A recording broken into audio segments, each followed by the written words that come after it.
Hey, what's up, guys? All right, are we can you confirm if we're live on YouTube?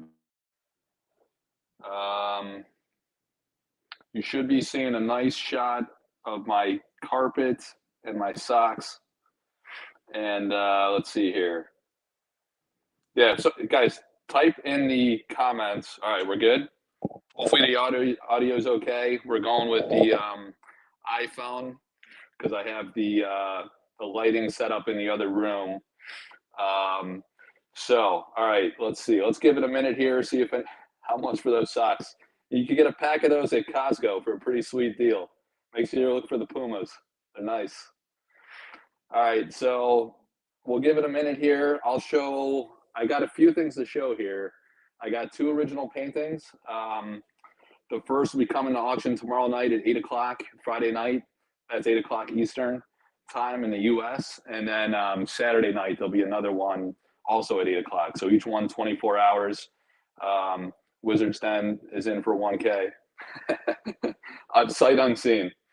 Yeah, so we're going to do two. And then Sunday night, you got a big sample card. So I think I'll go ahead and show that too. I'll let you guys decide if you want to see card painting, or give me some feedback on what you think. All right, so here we go.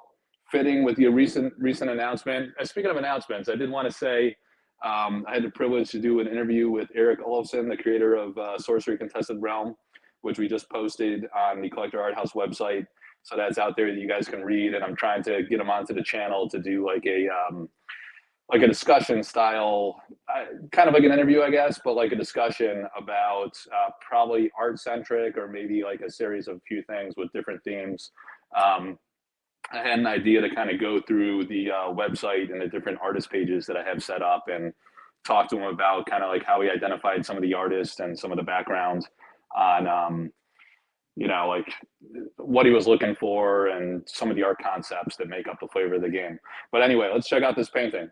All right, so with the Team Covenant announcement yesterday, there's a promo card from Brian Smith, and that's the first painting we're going to see here.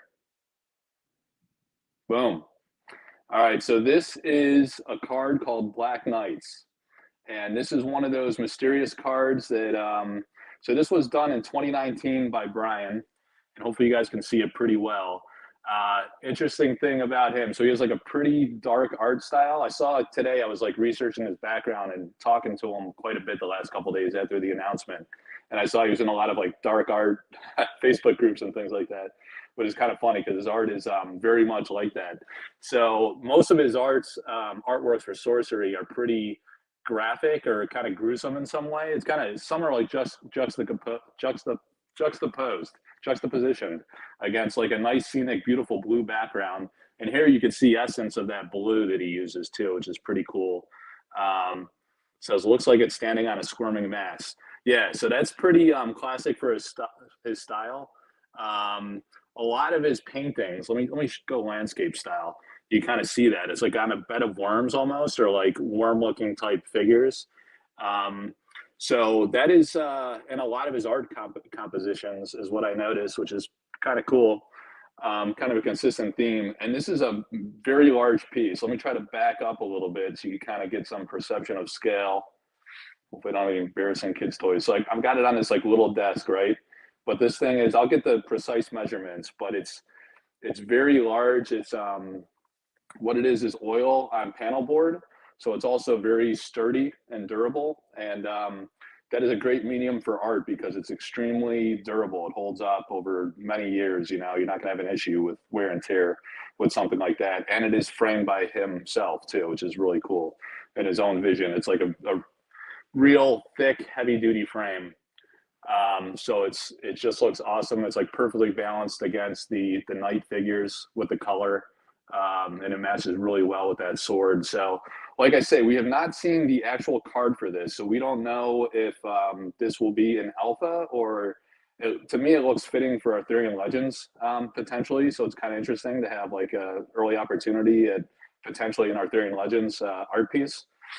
Because the prices just keep going up as the market grows. The demand is high, the supply is extremely scarce. There's not really many originals left. This one's actually was sold by Brian, one of the very few. He's holding on to a lot of his artworks and his paintings without like really a timeline to sell right now. He's waiting until at least after release, and then we might see some of his others. But he has sold a few. I guess someone convinced him to let this one go.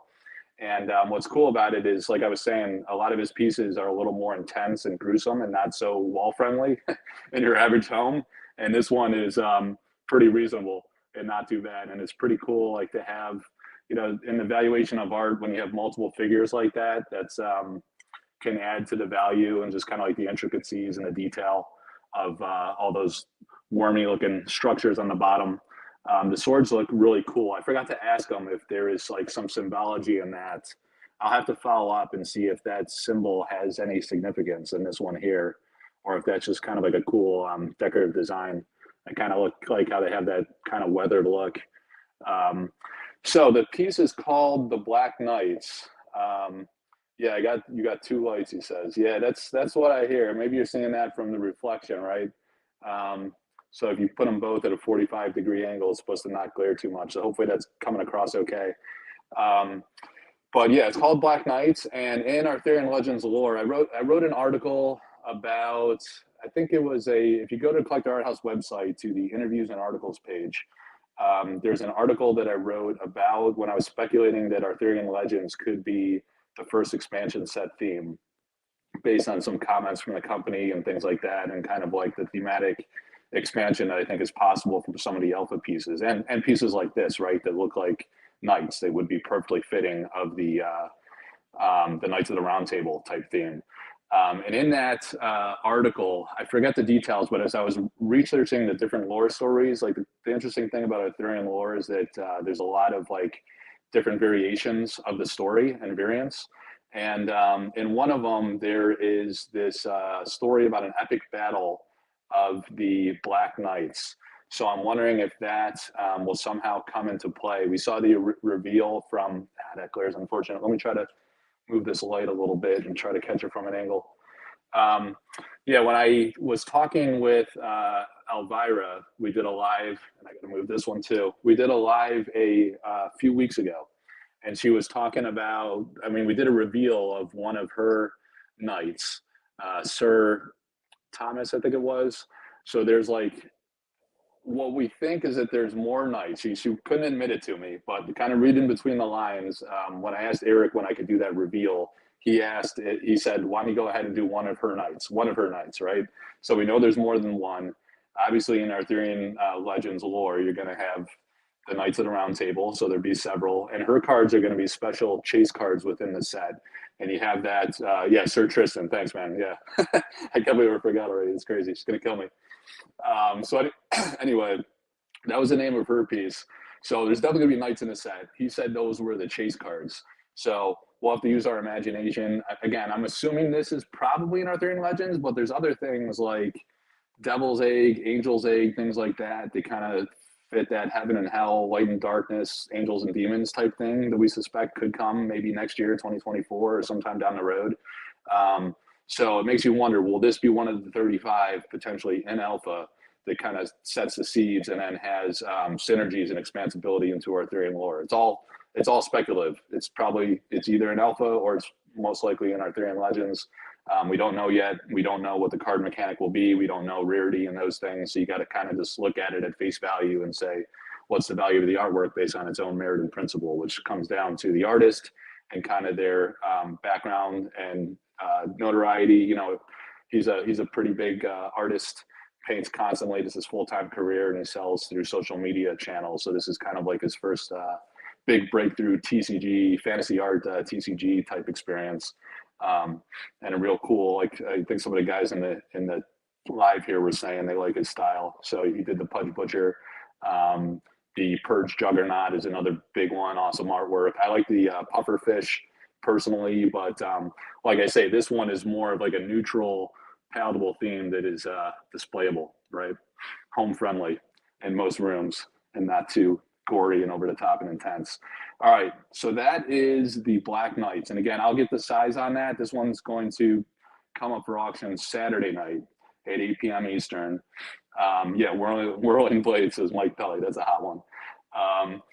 Yeah, so Saturday night we'll do that one. And then Friday night, which is tomorrow, at 8 p.m. Eastern, there's going to be another original painting. So what do you want to see? Do you want to see the Friday night painting first, or do you want to see the Sunday sample card, which is a pretty big deal there as well?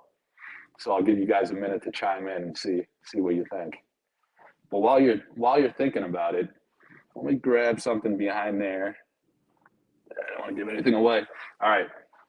So this right here, I want to give a shout out to Severin Pignol from France, one of the artists I work with. And this is so like around the holidays, I asked her if I could get some greeting cards for the new year, right? Because I wanted to give them to patrons and other kind of supporters of the channel and people in the community, that have kind of been very supportive and just I've built friendships with and things, right? So I got a certain number of these, and she actually kept one for herself because she liked it herself, which is really cool.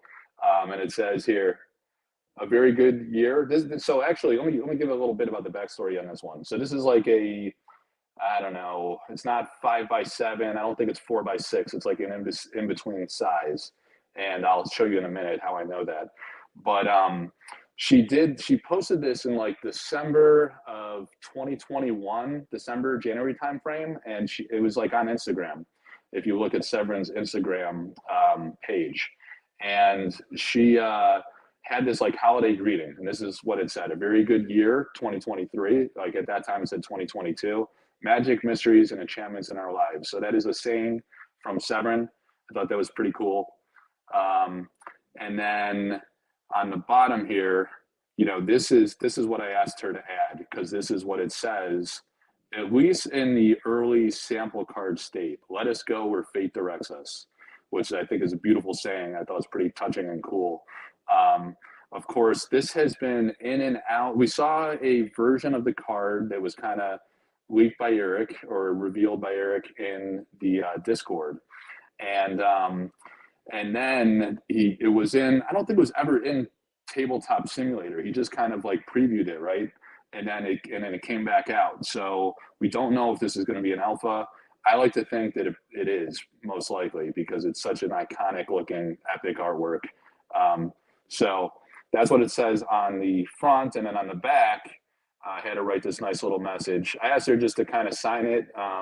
She decided to include this additional message, which is really nice because it's in French, her native language, of course. And she says Happy New Year in French and then in English. Yeah, that's right. And it was never in TTS. So, so then she also added this nice little effect on the back. So that was really nice. So I want to say thank you again to her, and a bunch of you guys received one of these in the mail. I have a few left, so you might end up getting them with auction purchases or whatever, or just like people that are supportive and just I want to kind of say a thank you to. So I just send those out at random. They're not I don't charge anybody for those. So that was just a cool like New Year's type thing I wanted to show. And then let me show some people just joined, so I'll go back to the painting in a minute. Shit. Can't see the card. I gotta be careful. All right, so this is what I did with mine. So Severin kept a copy, I kept a copy. So this is what I was saying. It's that frame there. There's my face. There's my radio face in the background on the reflection. 5x7 is what this is like an acrylic magnetic frame, right? So it just snaps right in there. These are pretty sweet when you get like little A4 or A4. I think it's A4 or A5. Prints of this size. It just sits right in, and it's just like a frame you could situate however. It just sits up without any support because it's thick. And then if you have like a landscape style painting, boom, you can just go like that. So that's pretty sweet. You can get these on Amazon, guys, like packs of 3, 5, whatever. All right, so that's that. Throw that aside. That's the card. Like I say, I have a few more of those. Those will be going out. Not so much at random, but selectively to various people over time. We'll see. All right, so back to the painting. For those of you guys that just you don't have to order that, dude. I'm not selling those. Those are just like gifts to people. So back to the painting. This is the Black Knights by Brian Smith, the man, the one and only, who got the promo card, the lightning bolt from the Team Covenant promo card.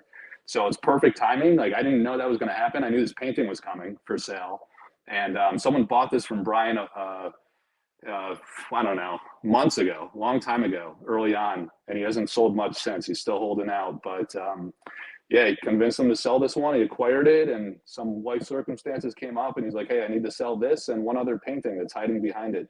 So I'm going to show that one in a minute. I think there was a vote to go to the painting next and hold the sample card for last. So that means I got to sneak back here, recover the sample card, and then, all right, let's do this. This next painting. So this is epic in its own way because it's massive and it's, you know, it's got multiple figures in there. It's oil on board, so it's super sturdy, and it's framed by Brian in his own vision. So that's awesome. All right, so that's the Black Knights. And then, what better timing is I did the interview for the King of the Realm himself to have the King of the Realm. This is sick. I got to be honest, like I never bid on my own auctions. Obviously, that's unethical in Bush League. I would never do that. But I made an offer on this and said, let's not auction it. Let's just let me buy this. Because I don't know. I don't mean to sound cocky, but I feel like I should own the King of the Realm because I'm so obsessed with sorcery. But yeah, it wasn't to be. One of you guys are going to get it. Maybe I'll trade for it from you. But anyway, Tony Sudo, guys. This is Tony Sudo's self-portrait. And this one has very historical significance because it is inspired by a Rembrandt self-portrait that hangs in the Uffizi in the museum in Florence. So like he was inspired by this piece. I think he said it was always one of his favorites, and he went and visited it and saw it in person.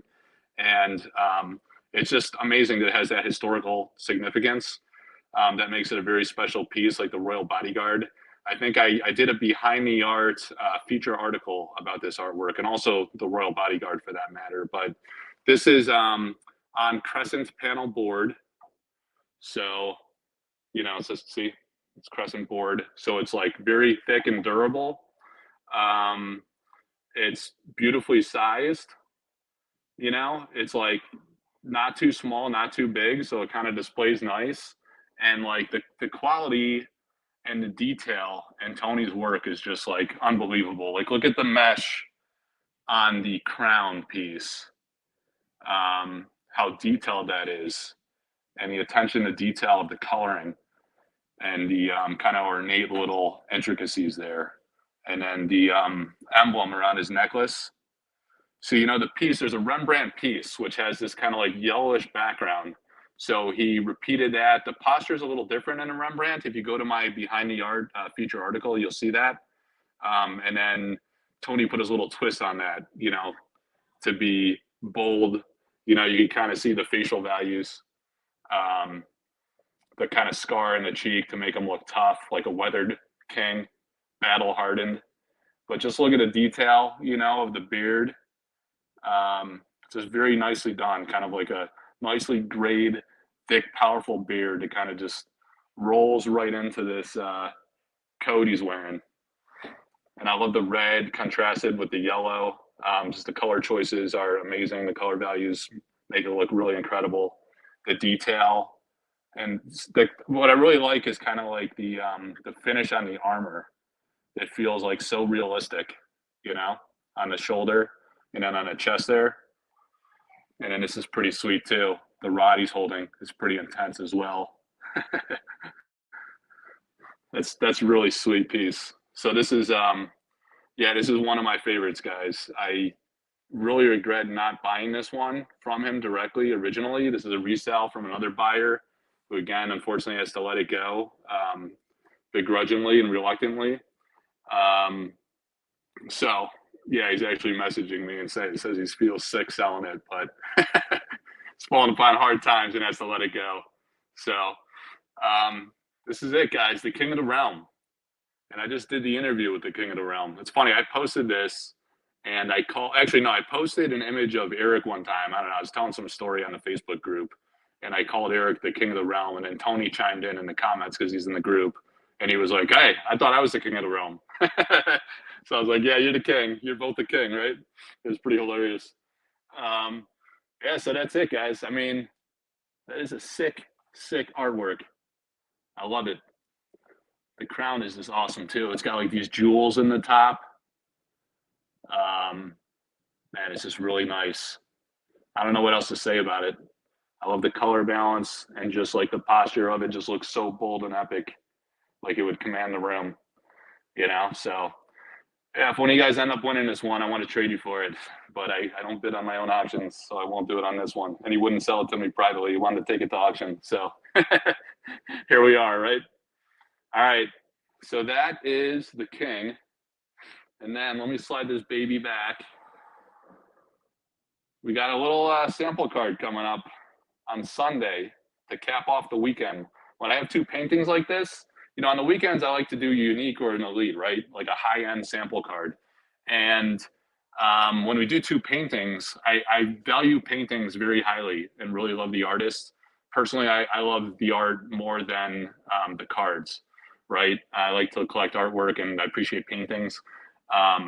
So I feature the paintings first, and then we got to finish the weekend strong with sample cards, which also features the art in a way, right? But we can't miss a weekend with an elite or unique. So this will run Sunday night at 8 p.m. And here we go. There was one of these sold before. We know two to exist. And there she is.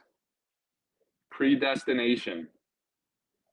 One of the most iconic cards in sorcery. One of the rarest sample cards. I apologize again for the glare of my face. But we have the other that we know of, Predestination. There were only two, you know, and admittedly, this one, so the first one was sold, right? $10,100. It was a massive sale, the biggest sample card we've ever seen. And this one is from the Team Covenant box opening. And, you know, kudos to those guys. Full disclosure, they said that they awarded some to their employees. They got a lot of flesh and blood loving employees. And, you know, some of them are converting to sorcery, let me tell you. They got a pretty good channel in their Discord, and they love sorcery too, right? But some of them are big fab guys, right? So some of them decided to sell some of their cards. So full disclosure, this is the provenance of this one. It came from the art packs. And we only know of a booster box of art packs, and then like single packs that were distributed to various content creators, or not just content creators, like people that helped the project in some way, which I think came from Simon's box that he showed on screen. So there was the Team Covenant box opening, and then there was Simon from the company. Maybe that show better like that. And Simon, I believe, opened his box and was sending off one pack to various people that helped with the project. So, like I say, this one came from the Team Covenant box opening. They opened only one of these. It's a unique. And there's that quote I was talking about. Let me go landscape. The flavored text there. Why isn't it going landscape? Maybe it is. No, it's not. All right. So it says, "Let us go where fate directs us." You see that? Beautiful saying. Unique, quick magic of an artificial fate. Severin, the GOAT, the legend. I love her work. We all love it, right? And that's a great artwork. I hope it's in alpha. I know some of you guys think it'd be super cool if it was not. And because like when you have sample cards, I don't think there's going to be more sample cards. I think it was a one and done thing for alpha. They're probably not wild about all the attention they're getting. Honestly, they want alpha to be the premier product, but I mean, it's still cool. It was like in the high end pledge tiers, and this is a very special piece of history for a lot of people. So we love that there's going to be change. There's a lot of change in a lot of these cards, right? And we don't know the fate of this one, ironically. Let us go where fate directs us, right? So we don't know if this is going to show up in alpha, and it could be a different title, could be different type line text, could be, hopefully, I hope they keep that flavor text. That is, I love that line. It's kind of inspiring sounding. So we don't know. So like I was saying, like some people think if it's not an alpha, that's better, because then you're going to have like Arthurian Legends or future sets that don't have sample cards, unless they were initially slated for alpha and got pushed to a future set release, right? So if they don't do sample cards again or don't distribute those, they might do test prints, you know, to test color values and print quality and things like that for future sets, but I don't believe they intend to disseminate sample cards again, right? So there won't be sample cards getting out to the public on future releases. So there might be onesie twosies, or there's more than 35 cards that we've seen, and more than 35 paintings that we've seen. And there's only 35 cards left to be added to alpha, which means that you're going to have some spillover. I don't know, 10, 20, 30 cards maybe that get pushed to Arthurian Legends or whatever future set, maybe even beta, who knows? But they're not going to have sample cards unless they were made and they were part of these early test print runs. So that's pretty cool. Yeah, let me see. Second copy, Keyforge says that feels bad. They got it from TC and flip it. I don't know. I mean, they gave it to employees, right? So I think it was super generous of the company to reward their employees. And then they wanted to do it from that booster box. And yeah, like I say, some of those guys are getting an appreciation for sorcery and they're going to play sorcery and collect it and whatnot. And others are just like super into fab, right? So they see how valuable these cards are and they figure they'll sell it and they'll reinvest in the game they love or whatever's going on in their lives. You know, sometimes people need money. I don't really judge their motives for why they're selling, but it's a good opportunity, right? You know, if it's valuable and they can sell it and they have other financial obligations or interests, then they do what they want, right? It was a holiday reward for them, so they could do what they want, and then it's good for collectors. You know, whoever wants to acquire these, they're pretty scarce, obviously, and hard to get, especially these uniques. All right, so anyway, no need for samples moving forward until when they move to a new printer. Yeah, I agree, Nomadic TCG. I don't think we're going to see more samples. I think that was a perk of the Kickstarter.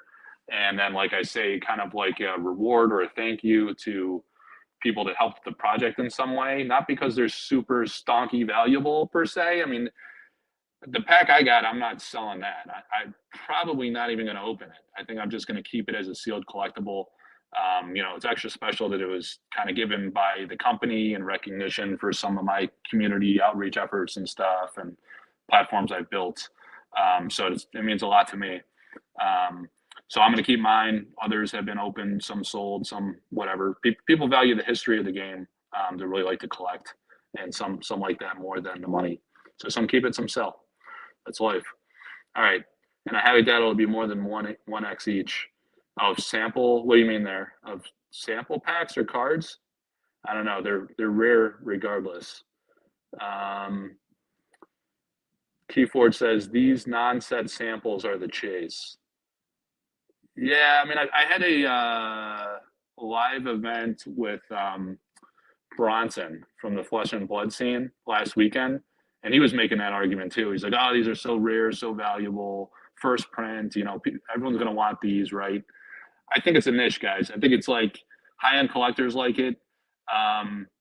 It's a niche of the market segment. It's not the masses. Most people are going to want the alpha release, the foils. They're going to be mega rare as well. Like a few. I mean, they're not going to be as rare as sample cards, of course, but they're going to be a few hundred copies or so of the uniques and probably the elites. You know, not far behind.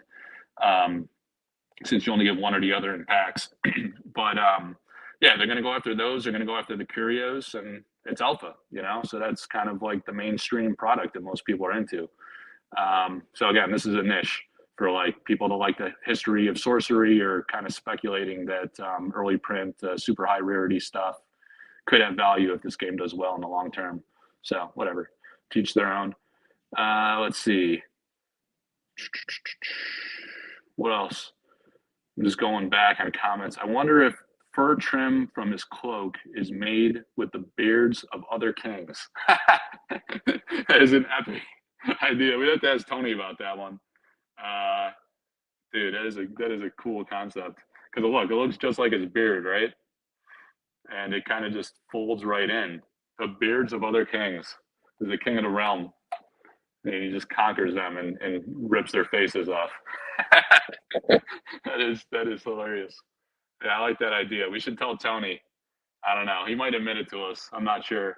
I'm looking close because he always like hides stuff in his artwork, right? So like, what does this symbol mean? Does that have a special meaning? He always hides something. He wants you to look close at all the detail. You know, like these gloves look like metallic in a way with these kind of buttons on them. He's got that awesome signature, and it's cool that it's like gold looking. He must have done it with like, I don't know if that's paint or like a gold pen or something, but that's a sick signature, and it like fits so perfectly with the Rembrandt style background. Such an epic piece. Let's see, Beardscape. Is that the MTG card that they just came out with recently? And he says it's chinning, not scalping. Yeah, I don't know. I like that theory. I'm into that. All right, what else, guys? Yeah, any other questions or comments? I think I've shown everything. Let me show here in case there were some late ads. The Black Knights. That white there is just reflection. That's the Black Knights from Brian Smith. Huge painting, oil on panel board, so super durable, reliable, long lasting, really high quality, and in like an incredible frame that Brian did himself. When you buy from him, you can often buy it without the frame if you so choose, or just go with one of his sick, amazing frames. We know Simon bought one of his paintings, right? It was Devil's Egg, and he was showing it. He showed it on the Discord a long time ago, and it had a frame just like this one.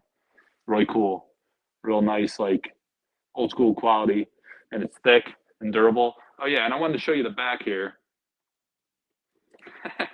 I love how just in like classic Brian Smith personality, he takes the big bold black marker. It says Brian Smith in all caps, Sorcery Contested Realm Black Knights, done in 2019.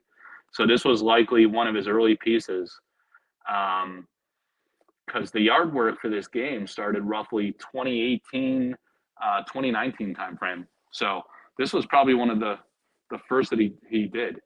So it's kind of interesting. It makes you wonder, did Eric have Arthurian Legends lore in mind for the expansion set for the past 3-4 years? Or was it just kind of like the artwork kind of evolved to that? Because there's a few pieces that are kind of borderline. I was surprised he kept in alpha. But again, I think that's done purposefully to allow expansibility into the future sets and gameplay synergies as you add stuff from that lore theme concept. So this is kind of 50-50, or I don't know, 70-30. I think it's probably Arthurian lore, but it has that element where it could be planting the seeds for that expansibility. Who knows? All right, so Black Knights and the King of the Realm. So we'll do King of the Realm Friday night, 8 p.m. Eastern. Black Knights Saturday, 8 p.m. Eastern. And the Predestination, copy number 2, the only other copy we know to exist, Sunday night, 8 p.m. Eastern. So that'll be interesting to see how it does after the last one. And that's the last one we know of that exists today. 244 packs coming from the Alpha Kickstarter fulfillment.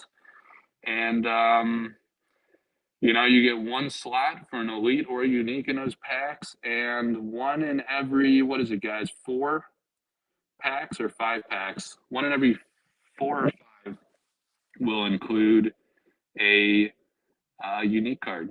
So that's not a lot. You know, need a Philosopher's Stone auction. Yeah, I'm searching high and low. So I think that might be the only thing that can top Predestination in terms of like Predestinate. You know, Philosopher's Stone. That is like the Black Lotus of sorcery, as they say. I think even the company was admitting that early on. And yeah, it's an epic, sick card by Severn, same artist, guys. And I hope this one is in there too, because that has a chance to be top 2.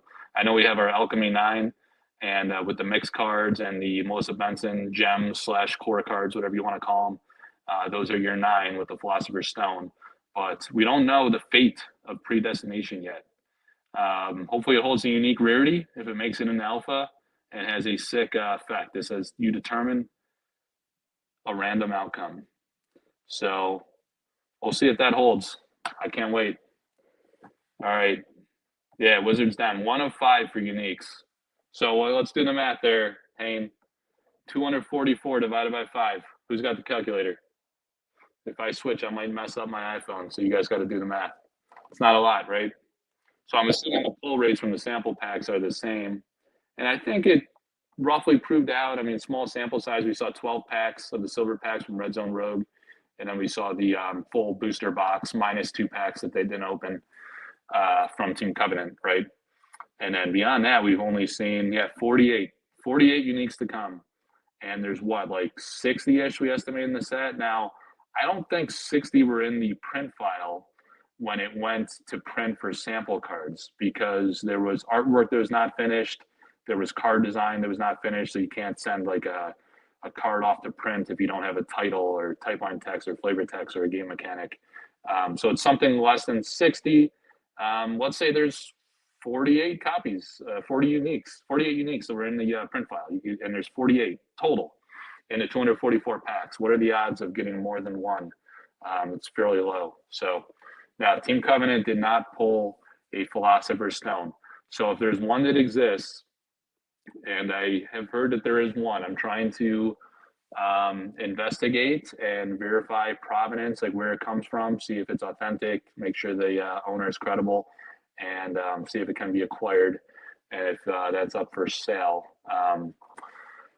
That's the only, so there's only one that I know of, and I think it was pulled from a pack. I don't know if it was a sample pack or an art pack, so I'll follow up and see about that. And yeah, like I say, I don't know if it'll come to auction definitively or not.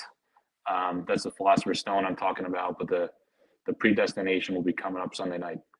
All right, last call, 36 minutes. Damn, I thought this would be a quick reveal. So yeah, any last comments or questions, guys, before we call it a night? I'm trying to wait to see if you want to say anything. What else is coming up? So I do have like a bunch of uniques left. We'll look to, like I say, I do a unique or elite every weekend. I like to try to feature things on the weekend. So sometimes I have paintings, sometimes I don't. They're kind of far and few between because they're so rare now. Yeah, the Philosopher's Stone is in my pack, Mike Pelly. That's right. I got some packs coming. I'm going to pull it. But yeah, I don't know. I've had some good fortune, good luck with sorcery for sure. Very blessed and thankful for that. So maybe I'll get lucky with some sick pulls, whether it be in a sample pack or alpha, whatever. It's cool. I love the paintings though. I want this one, but the guy wouldn't sell it to me, so it's coming to auction. So there's this one. There's the Black Knights. We'll see what comes next. I know some of the artists still have a few, and they want to sell when the time is right. They're being patient, and they're thinking probably after alpha release, once we have some growth in the market. So, some might come sooner, some might come later. Sometimes people resell. If you guys have one from the collector tier and you're into cards and you want to sell, reach out to me. I might just buy it outright. I might bring it to auction, give other people a chance. But yeah, sometimes I do make an offer and people turn me down. Someone else gets the king. Look at that. Sick. That's Tony. It's Rembrandt. Very significant piece. All right, guys, that's it for tonight. Thanks for tuning in. And yeah, stay tuned for some more lives. I want to try to get one of the Magic historians on. And it seems like a few guys are willing. So that'd be really awesome to talk about the product roadmap and the early beginnings of sorcery compared to MTG as sorcery's biggest inspiration. I think there's a lot of parallels there, a lot of stuff we can glean and try to read Eric's mind a little bit and speculate about the future, maybe in the next 1 or 2 years or so. Because I'm seeing a lot of similarities here with alpha, beta. Terminology is straight up the same. Alpha, beta. I don't know about Unlimited. We haven't heard that, right? Alpha, beta, Arthurian Legends, revised. So maybe we're skipping Unlimited. That was one of my questions. And then we saw the first thematic expansion in Magic was Arabian Nights. And the first thematic expansion in Sorcery is Arthurian lore, or Arthurian Legends, whatever. So, and I think the sequence is similar. Alpha, beta, expansion, revised. Although Unlimited was in there somewhere, right? So we might not get that for Sorcery, but it'll be interesting with beta. Other guys are all spun up about the beta distribution. We don't know all the details. We know Team Covenant's got an exclusive pre-order, pre-release. Eric did say it's coming through traditional channels as well. We don't know when. We don't know how much. We don't know what price points. And we don't know the print run size. And we don't know if that'll even be announced at all. So there's a lot of unknowns. So, we know there's a lot of print, 30K or so from Alpha. That's pretty healthy supply. Of course, there will be flippers and people selling. So we'll have to see how the secondary aftermarket shakes out and if those Alpha boxes are attainable at reasonable pricing. But then beta should not fall too far behind. And I don't know. They say that the Team Covenant deal is a precursor, kind of like a pilot to gauge demand. So maybe they have that initial like 2 months of their offer or so, February through March, to order from them, gauge like what the demand is like, what regions are ordering, how much. Um, and then that'll be an indicator, I guess, they think that'll help them decide on the beta print run at large. So, if I'm a guessing man, I'd say comparable to alpha. I don't think they should go wildly higher. So alpha could be, or beta could be roughly on the same order of magnitude of rarity as alpha. If the market grows well, that's probably a good thing. We grow into that number. And over time, hopefully that looks small.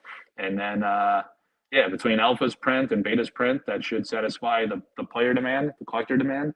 And then Arthurian Legends, and then you'll have a shot at Revised eventually. And maybe that's the big mainstream release that goes out to the masses in a higher print run. That's essentially what Magic did, right?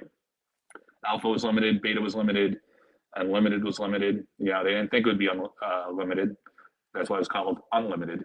But then they cut off the print and surprised people. And then that's my understanding of the history. And then Revised was really the mainstream. There was a large print. So anyway, try to get on one of the historians to have that discussion. I think that'd be fun. But all right, guys, thanks again for tuning in. Appreciate your time and interest, and talk to you in the Discords. All right, check out the channel. Please like, subscribe. Check out the Discord. Come join the Collector Art House. The links are in all my YouTube videos, so you can just grab it there if you want to come join us. All right, take care, everybody. I'll see you.